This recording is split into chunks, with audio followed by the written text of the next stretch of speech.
Ireland, the land of saints and scholars. Ireland's literary heritage is well known, but in the history of mathematics too, Ireland has a role to play. For in the middle of the 19th century, discoveries were made that were to revolutionize algebra and lead to its final liberation from arithmetic. William Rowan Hamilton was born in Dublin in 1805. He was to become one of the truly great mathematicians of his time. From a very early age, he'd shown remarkable abilities. By the age of 7, he could read Greek and Latin and could recite texts of Homer in the original. At 13, he was able to perform phenomenal feats of mental arithmetic, such as calculating the prime factors of huge numbers in his head. His knowledge of advanced mathematics he acquired in his teens from the French textbooks used at the École Polytechnique. Works, for example, by Legendre and Lacroix. While still a student at Trinity College, Dublin, he was discovering original results in optics. He was elected Professor of Astronomy and Royal Astronomer of Ireland before he'd even completed his undergraduate studies. He was then still only 21. At about this time, one of his great achievements was his publication of the theory of systems of rays. It's a mathematical account of the behavior of light. Such a complex mathematical description of a physical situation had rarely been seen before in Ireland or elsewhere. And about 5 years later, he published his third supplement to his essay on the theory of systems of rays, in which he predicts how a ray of light will behave when it's passed through a prism with biaxial symmetry. We won't go here into what biaxial symmetry means precisely, but the important thing is that such prisms didn't actually exist, and so Hamilton had no experimental evidence to suggest what would happen. His mathematics predicted that a ray of light striking the prism at the correct angle would form a hollow cone inside the crystal and emerge as a hollow cylinder from the opposite face.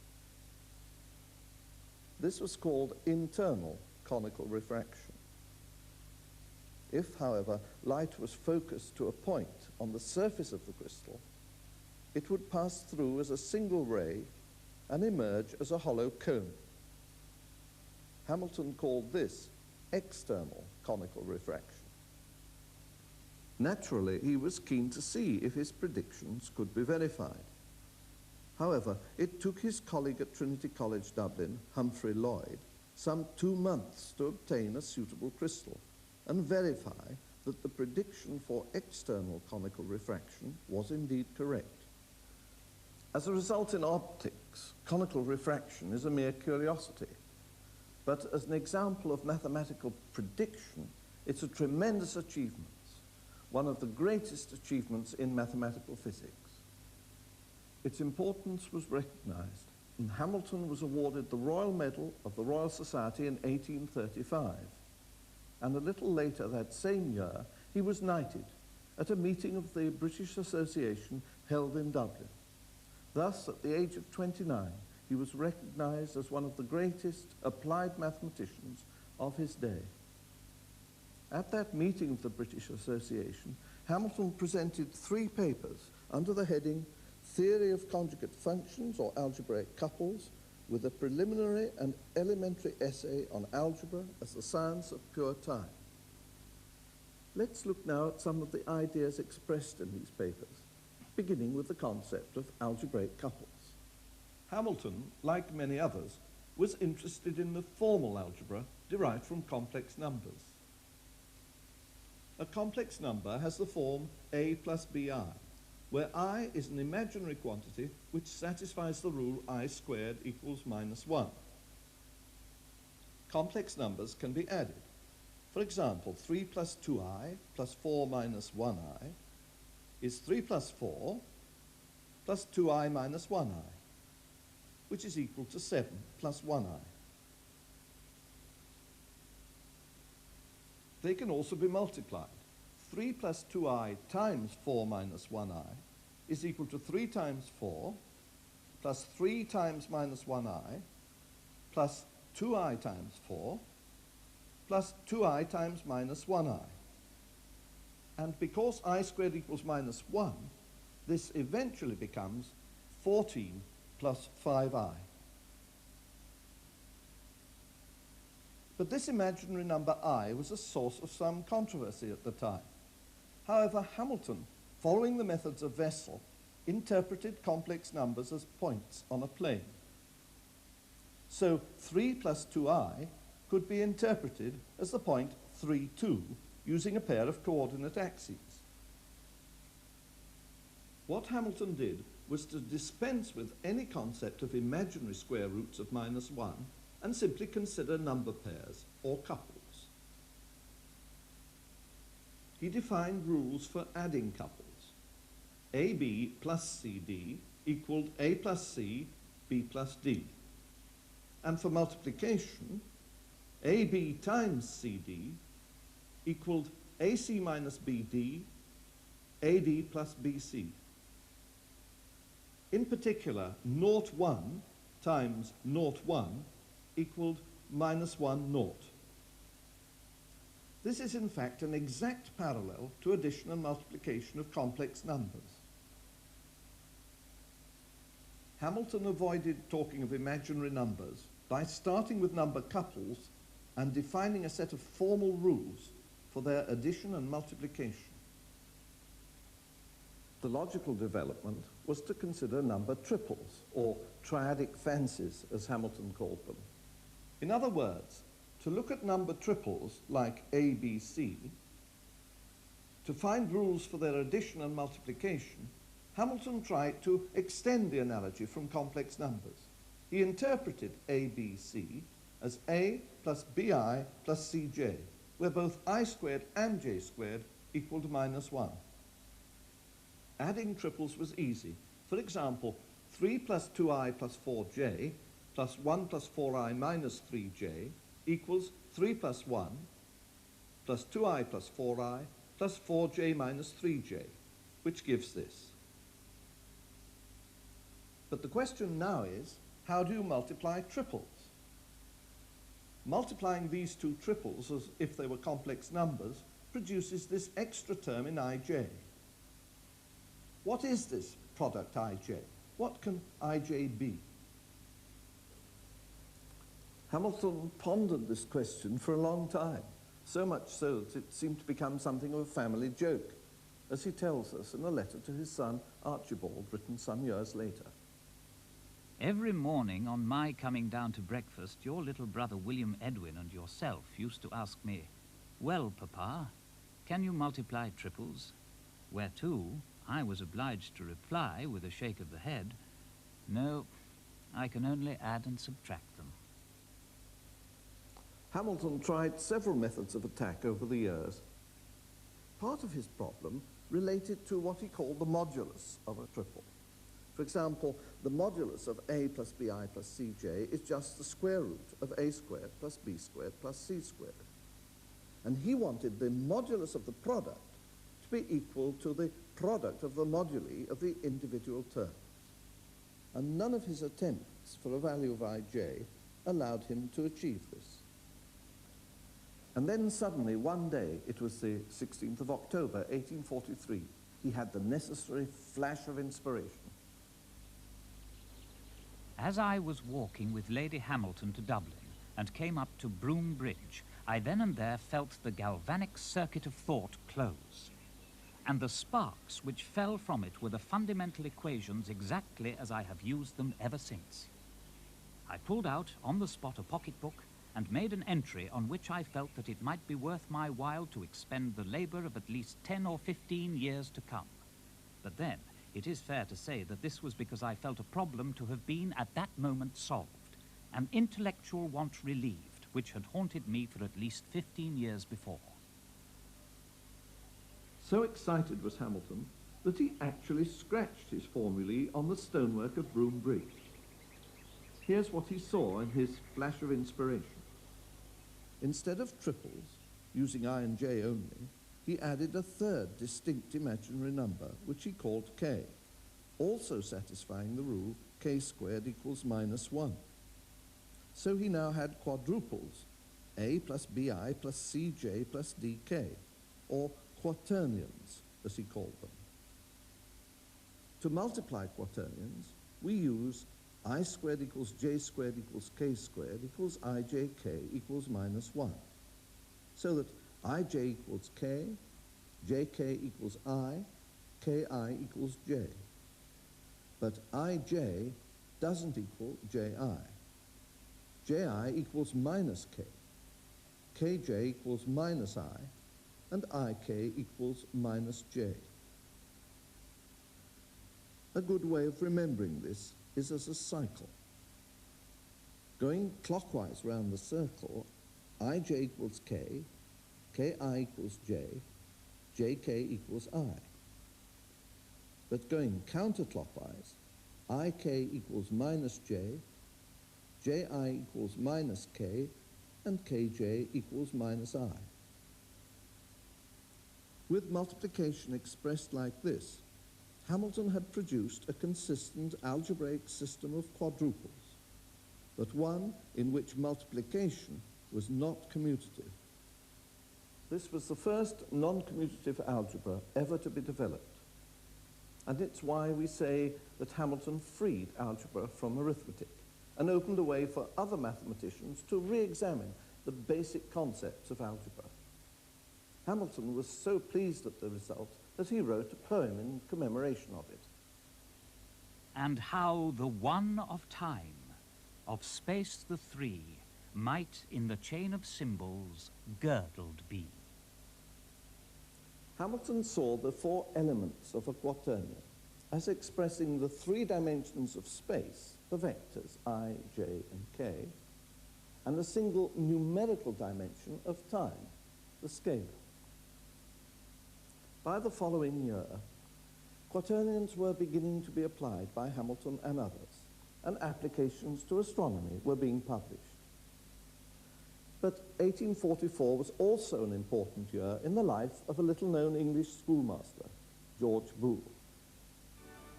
Boole was then 29 years old. He was running his own school in Lincoln.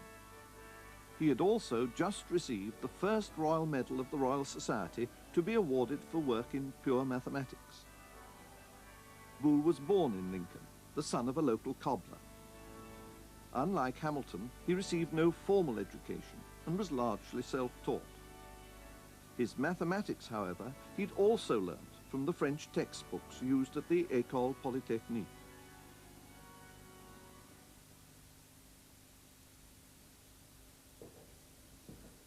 Boole didn't have enough money to study at university, but that didn't prevent him from publishing mathematical papers, such as this one, the Notes on Quaternions, in which he shows a remarkable grasp of the subject. But a year earlier, he had published this work called The Mathematical Analysis of Logic. It's the first of two works for which he's chiefly remembered. And 7 years later, he wrote an investigation of the laws of thought, in which he clarifies and develops the earlier work in the mathematical analysis of logic. Of the laws of thought, Boole says, I look upon it as the most valuable, if not the only valuable contribution that I have made or am likely to make to science, and the thing by which I would desire, if at all, to be remembered hereafter. However, much had happened to Boole in the 7 years between the publication of these two works. In 1849, he was elected the first professor of mathematics at the newly founded Queen's College in Cork. And so he moved here to Cork, where he was to remain for the rest of his life. Indeed, we know that he lived in this house and wrote part of the laws of thought looking out over the River Lee. Boole states quite clearly the purpose of his book in the opening paragraph. The design of the following treatise is to investigate the fundamental laws of those operations of the mind by which reasoning is performed. to give expression to them in the symbolical language of a calculus, and upon this foundation to establish the science of logic and construct its method. He starts to set up his calculus of logic by saying, Let us then agree to represent the class of individuals to which a particular name is applicable by a single letter, such as X. Thus, if an adjective such as white is employed, then let us represent by the letter X all white things. If we let the letter Y represent all sheep, then let XY stand for all white sheep. In like manner, if Z stands for horned things, then ZXY represents white horned sheep. Let us now consider the laws to which the symbols XY, etc.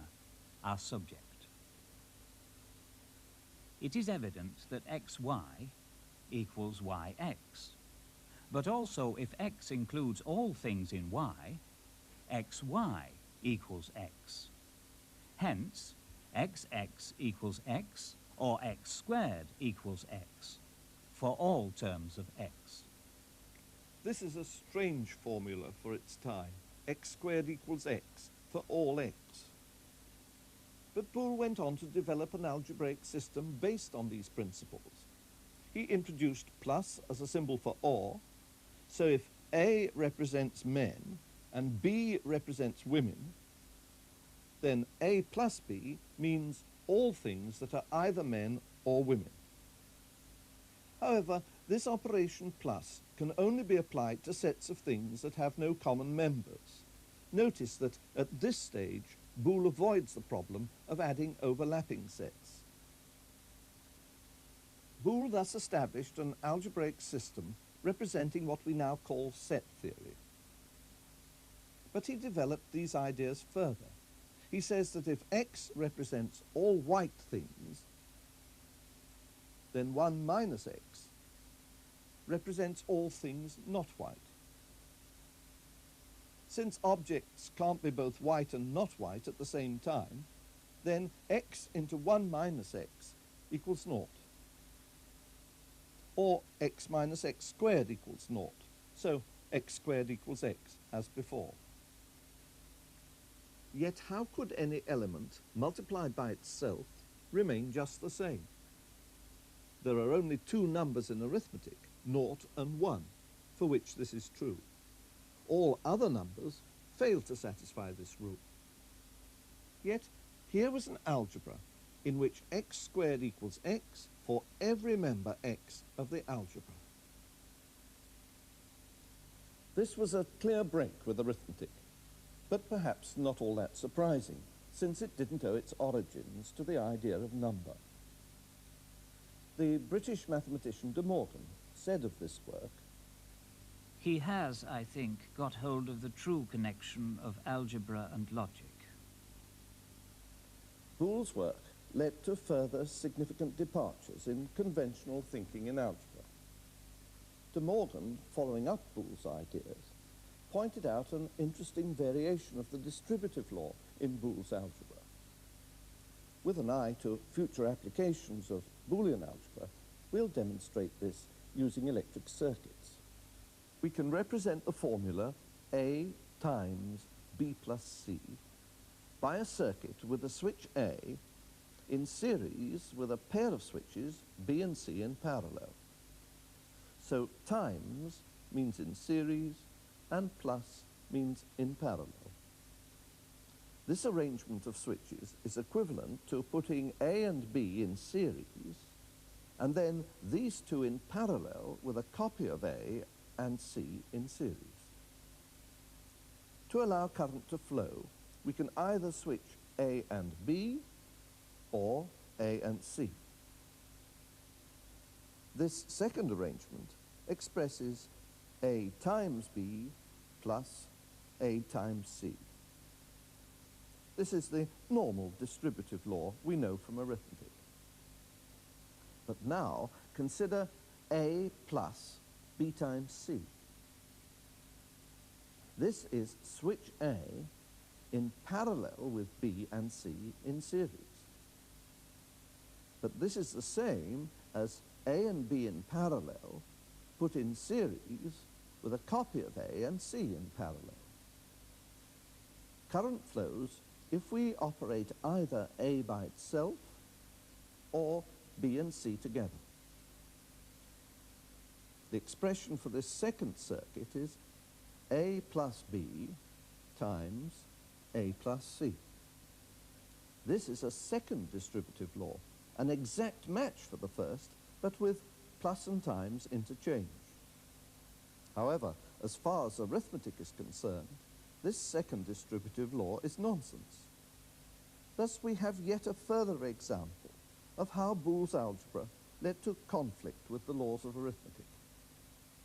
The works of Boole and Hamilton were to revolutionize mathematics in many ways. De Morgan, in a letter to Hamilton, acknowledges this breakthrough. All metaphysicians, except you and I, and Boole, consider mathematics as 4 books of Euclid, and algebra up to quadratic equations. Although Hamilton himself failed to apply quaternions very extensively, and they were never really widely used in practical applications, they did inspire further developments in applied mathematics, particularly in quantum physics on one extreme and space-time on the other. Boolean algebra was taken up most effectively in 1938 by the American engineer Shannon.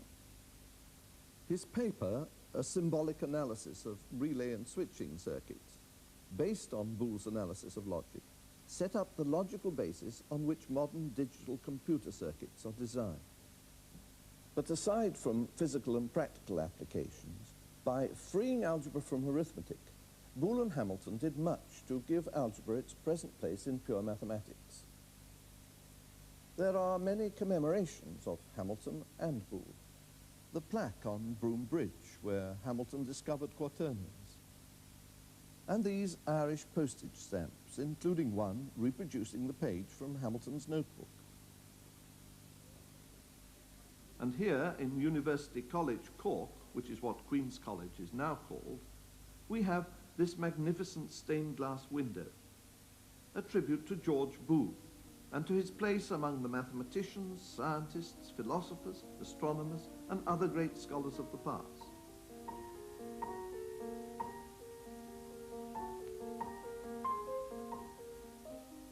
Bacon, Napier, and Newton, Aristotle and Euclid, Pascal, Leibniz, and Descartes, and above Boole in the center, Pythagoras. But there's one other place where you'll find Boole and Hamilton and most of the other great mathematicians of the past commemorated, and that's on the surface of the moon. Here, near the crater of Pythagoras, is a crater named after Boole. And almost diametrically opposite, we find a crater named after Hamilton. And indeed, here on the surface of the moon, you'll find features named after almost all of the mathematicians that you've met on this course.